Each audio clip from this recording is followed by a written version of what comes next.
নমস্কার, আপনারা দেখছেন জেলা বার্তা। আপনাদের সঙ্গে আমি শান্তিপ্রিয়া। তেরঙ্গা প্রণাম করে তবেই চেম্বারে ঢুকবেন। বাংলাদেশের রোগীদের জন্য নতুন ব্যবস্থায় চিকিৎসকের। বাংলাদেশের জাতীয় পতাকার অপমান হয়েছে।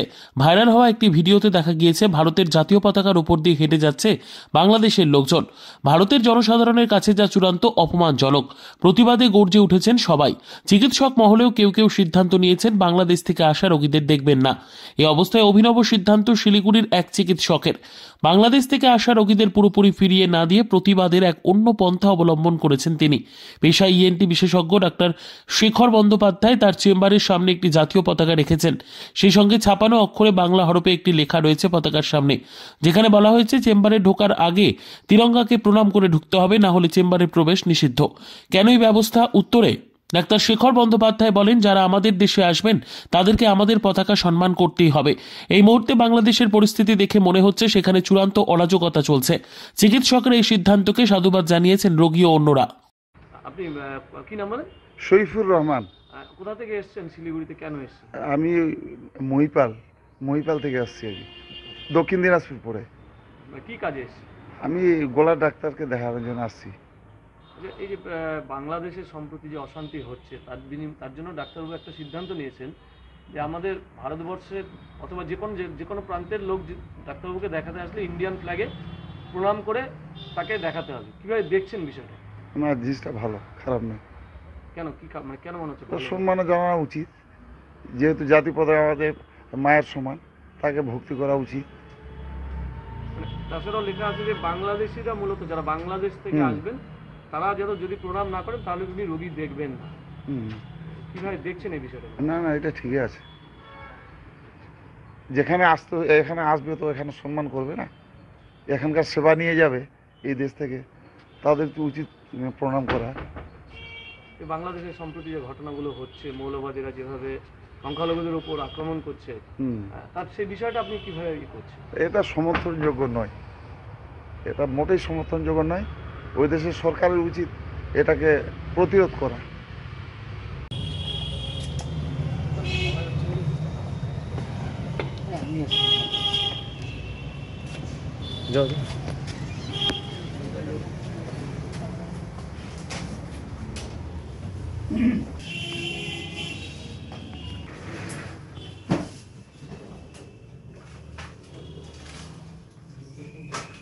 ডাক্তারবাবু, কেন এই সিদ্ধান্ত নিতে হলো?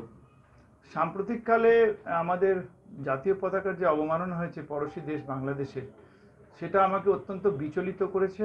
আমি মর্মাহত, এবং আমাকে গত 3-4 দিন ধরে বা গত 5-6 দিন ধরে আমি অত্যন্ত মানসিক যন্ত্রণার মধ্যে ছিলাম।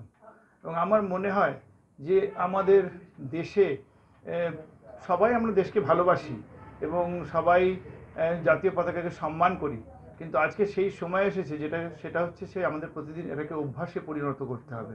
কারণ আজকে জাতীয় পতাকার অবমাননা কিছুতেই মেনে নেওয়া যায় না।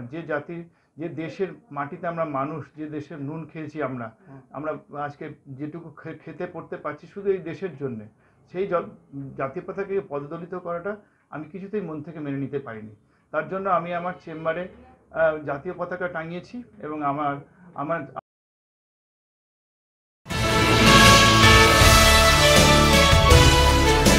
ট্যাব দুর্নীতি কাণ্ডে এবারে ভাইয়ের পর গ্রেপ্তার দাদা। ধীরে ধীরে খুলছে রহস্যের জট, রয়েছে বড় চক্র অনুমান পুলিশের। ট্যাব দুর্নীতি কাণ্ডে ভাইয়ের পর এবার গ্রেপ্তার দাদা। পুলিশি তদন্তে উঠে আসছে একাধিক তথ্য। কিভাবে চলতো দুর্নীতি, কারা জড়িত এর পেছনে, ঠিক কি উপায়ে চলতো এই দুর্নীতি। মূলত মালদা জেলার 3টি স্কুলেই ট্যাব দুর্নীতির ঘটনা সামনে এসেছিল। তার মধ্যে অন্যতম হরিশ্চন্দ্রপুরের কনুয়া ভবানীপুর হাই স্কুল। এখানে 35 জন ছাত্রছাত্রীর ট্যাবের টাকা অন্য অ্যাকাউন্টে চলে যায়, যা নিয়ে ব্যাপক ক্ষোভ ছড়ায় অভিভাবকদের মধ্যে। প্রধান শিক্ষক রাজা চৌধুরীর ভূমিকা নিয়ে প্রকাশ করে অনেকেই। প্রশাসনের নির্দেশে শুরু হয় তদন্তে নামে হরিশ্চন্দ্রপুর থানার পুলিশ। তারপরে ধীরে ধীরে খুলতে থাকে জট। কিছুদিন আগে ইসলামপুর থানার একটি গ্রাম থেকে গ্রেপ্তার করা হয় মোবারক হোসেন নামের এক যুবককে, যার কাছ থেকে উদ্ধার হয় একাধিক সিম, পেনড্রাইভ, ল্যাপটপ এবং মোবাইল, যেখানে সরকারি পোর্টাল হ্যাক করে দেওয়া হতো অন্য অ্যাকাউন্ট নাম্বার। সেখান থেকেই টাকা উধাও হয়ে যেত। মোবারককে জেরা করে উঠে আসে আরও তথ্য। সেখান থেকে গ্রেপ্তার করা হয় তার দাদা মোহাম্মদ শাহজাহান আলমকে।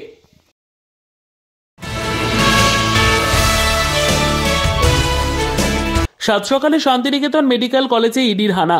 মেডিকেল কলেজে এনআরআই কোটাতে নিয়োগ দুর্নীতি তদন্তে বিভিন্ন জায়গায় তল্লাশি চালাচ্ছে ইডি। সেই রকম আজ সাত সকালে দেখা গেল বীরভূম জেলায় শান্তিনিকেতন মেডিকেল কলেজে ইডি হানা দিয়েছে। এই ঘটনায় এলাকায় চাঞ্চল্য ছড়িয়ে পড়ে। কেন্দ্রীয় বাহিনীর জওয়ানদের সঙ্গে নিয়ে ইডি আধিকারিকরা বোলপুর মুলুকে শান্তিনিকেতন মেডিকেল কলেজ ক্যাম্পাসে সকালে পৌঁছেছেন। ইডি আধিকারিকরা তদন্ত করে দেখছেন যে সেখানে এনআরআই কোটাতে নিয়োগ দুর্নীতি হয়েছে কিনা। এই মুহূর্তে ইডি আধিকারিকরা মেডিকেল কলেজের ভেতরে আছেন।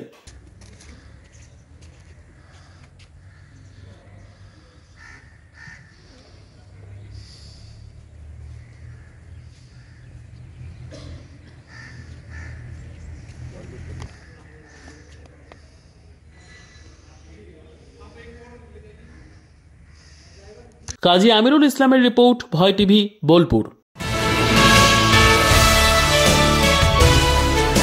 বেলঘরিয়ায় পুকুর ভরাটের অভিযোগে সরব এলাকাবাসীরা। প্রতিবাদ করলে প্রাণনাশের হুমকির অভিযোগ তুলে বেলঘরিয়া থানায় অভিযোগ দায়ের স্থানীয়দের। বেআইনিভাবে পুকুর ভরাটের অভিযোগ উঠল শাশ্বত মিত্র নামের এক ব্যক্তির বিরুদ্ধে। রাতের অন্ধকারে একটি বহুতল বিশিষ্ট আবাসন লাগোয়া পুকুরের বেশ খানিকটা অংশ জুড়ে দেদার চলছে বিল্ডিং তৈরির কাজ, আর এর প্রতিবাদ করায় প্রাণনাশের হুমকি দেওয়ার অভিযোগ করেন এলাকাবাসীরা। এই সমস্ত বিষয় নিয়ে এবার প্রতিবাদে সরব হলেন বেলঘরিয়া নন্দননগর এলাকায় অবস্থিত আমতলা অমল সেন মঞ্চের সদস্যরা। এলাকাবাসীদের সাথে নিয়ে এই ক্লাব সংগঠনের সদস্যরা ওয়ার্ডের কাউন্সিলর তমাশ্রী বন্দ্যোপাধ্যায়কে জানান, সাথে বেআইনিভাবে গড়ে তোলা এই আবাসনের কাজ দ্রুত বন্ধ করতে হবে, এমনটাই দাবি তুলে বেলঘরিয়া থানার দ্বারস্থ হন এলাকাবাসীরা।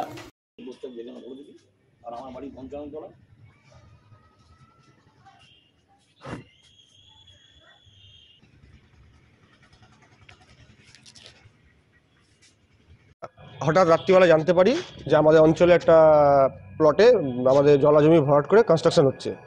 তো আমাদের সেক্রেটারি, আমাদের প্রেসিডেন্ট সবাই জানতে পারি। আমরা তখন যাই রাত্রিবেলা কথা বলতে। সেই বাড়ি যখন আমরা খবর পাঠাই যে আপনার সঙ্গে আমরা কথা বলতেছে, শুধু উনি কথা তো বললেনই না। তারপরেই আমাদের সেক্রেটারিকে ফোন করে বিভিন্নভাবে থ্রেট করা হচ্ছে। নাম হচ্ছে শাশ্বত মিত্র, বাবুদা বলে আমরা ডাকি ওকে।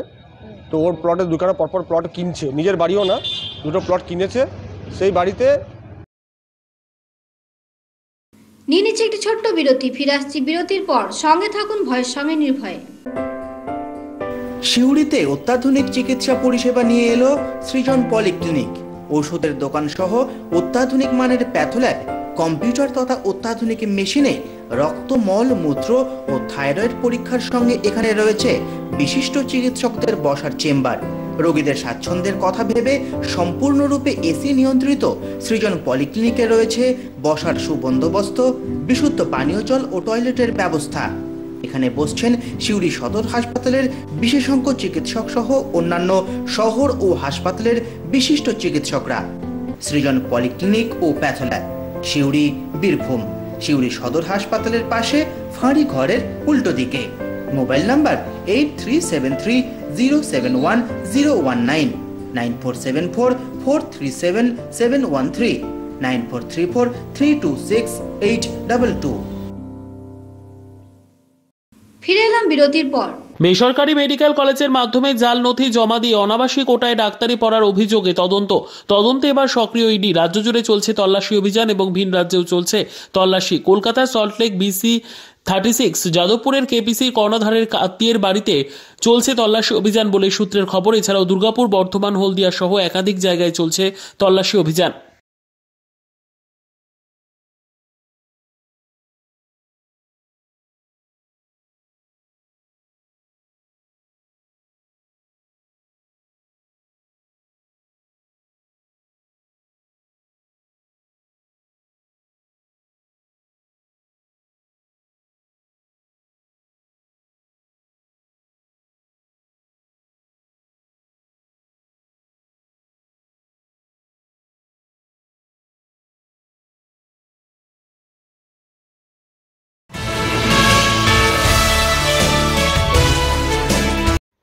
আরজিকর কাণ্ডের পরিপ্রেক্ষিতে শিরোনামে উঠে এসেছিলেন চিকিৎসক অভিক দে।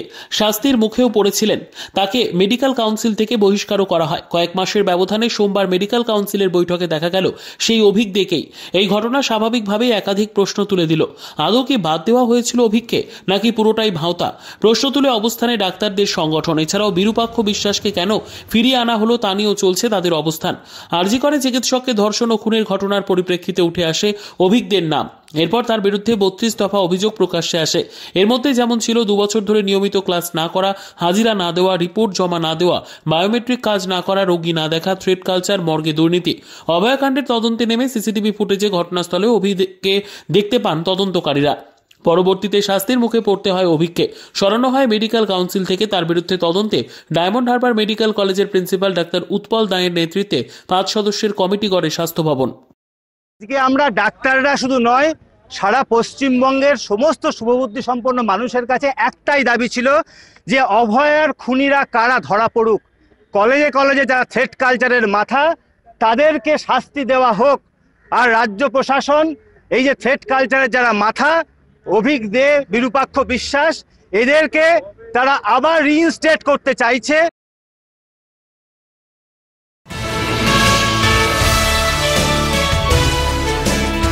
আবারও হুগলি জেলার আরামবাগের তিরোলে বাঘের গুজবকে কেন্দ্র করে তীব্র উত্তেজনায় ভুগছেন সাধারণ মানুষ। অনেকদিন ধরেই আরামবাগের তিরোলে বাঘের গুজবকে কেন্দ্র করে তীব্র উত্তেজনা ছড়ায় তিরোল ও তার পার্শ্ববর্তী অন্যান্য এলাকায়। এমনকি এই পরিস্থিতির সামাল দিতে পথে নামতে হলো আরামবাগ বন দপ্তরকে। রীতিমতন মাইকিং প্রচার করে যাতে গুজব না ছড়ায় তারই চেষ্টা চালানো হলো। কিছু মানুষের দাবি বাঘ বা কোনো হিংস্র জন্তু নাকি ওই এলাকায় ঢুকেছে এবং চারিদিকে প্রাণীদের খাওয়া রক্ত নাকি পড়ে থাকতে দেখা গেছে এবং একটি ভাইরাল হওয়া সিসিটিভি ফুটেজও নাকি ওই জন্তু ছবি ধরা পড়েছে, যদিও অনেকটাই অস্পষ্ট। এর ফলে ওই এলাকার মানুষের মধ্যে তীব্র আতঙ্ক দেখতে পাওয়া যায়। তিরোল সহ পার্শ্ববর্তী এলাকার শিক্ষার্থীদের স্কুল পাঠশালায় পাঠাতেও ভয় পাচ্ছেন বাড়ির অভিভাবকরা। যদিও বন দপ্তর প্রথম থেকে সতর্কতামূলক ব্যবস্থা জারি করেছে, তবুও ভয় যেন কাটতেই চাইছে না। ওই অজানা জন্তুকে ধরতে বন দপ্তরের তরফ থেকে নানা রকম ফন্দি অবলম্বন করা হয়েছে, যাতে করে তাদের করা ফাঁদে পা দেয় ও ধরাও যাতে পড়ে। কিন্তু বেশ কয়েকদিন ধরে লক্ষ্য করা যাচ্ছে অদৃশ্য জন্তুকে আর দেখতে পাওয়া যায়নি। এ বিষয়ে এলাকার ফরেস্ট রেঞ্জার অফিসার আশরাফুল জানান, এই এলাকায় কোনো বাঘ বা কোনো হিংস্র জন্তু ঢোকার মতো কোনো করিডর নেই। তাই এই এলাকায় বাঘ ঢুকলে অনেক মানুষেরই চোখে পড়তো। কোনো কোনো মানুষের বক্তব্য ওই জন্তু বাঘ হওয়ার সম্ভাবনা নেই, কিন্তু বাঘরোল হলেও হতে পারে।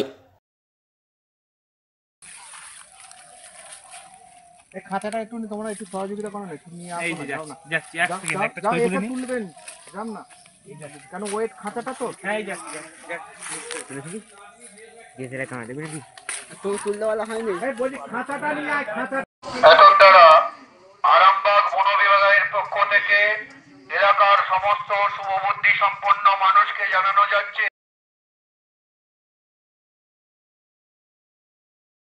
আজকে জেলা বার্তা এই পর্যন্তই। নমস্কার।